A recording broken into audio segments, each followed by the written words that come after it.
அதிசயமே அண்ணன் எடப்பாடி பழனிசாமி அவருடைய தலைமையில் தமிழக தேசிய ஜனநாயக கூட்டணியுடைய தலைவர்கள் அனைவரும் அதில் கலந்து கொண்டு உரையாற்ற இருக்கிறார்கள்.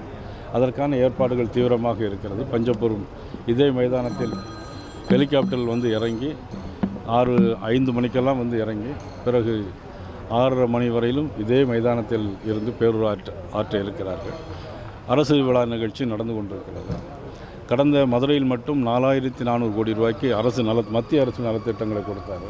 ஏன்னு சொன்னால் தமிழக முதலமைச்சர் எதுவுமே தரல அப்படின்னு சொல்லிகிட்டே இருக்கிறாங்க.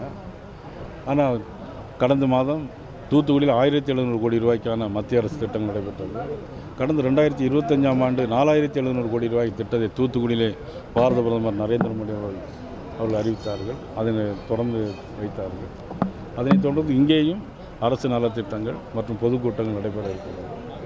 நிச்சயமாக தமிழக மக்கள் ஒரு ஆட்சி மாற்றத்தை எதிர்நோக்கி கொண்டிருக்கிறார்கள் என்பது இன்றைக்கி எல்லாருக்கும் தெரியும், உங்களுக்கும் தெரியும். நிச்சயமாக வெகு விரைவில் ஆட்சி மாற்றம் ஏற்படும். 11ஆம் தேதிக்குள்ளே தொகுதி பங்கீடு முடிச்சிருமா சார்? பிரதமர் இங்கே மேடை ஏறும்போது தொகுதி பங்கீடு முடிய இல்லை, அது குறித்து இப்போ எதுவும் சொல்ல முடியாது. ஏன்னா எங்களை பொறுத்தவரை நாங்கள் வந்து உறுதியாக இருக்கிறோம். இப்போ காங்கிரஸ் திமுக மாதிரி இழுபறியாக இல்லை.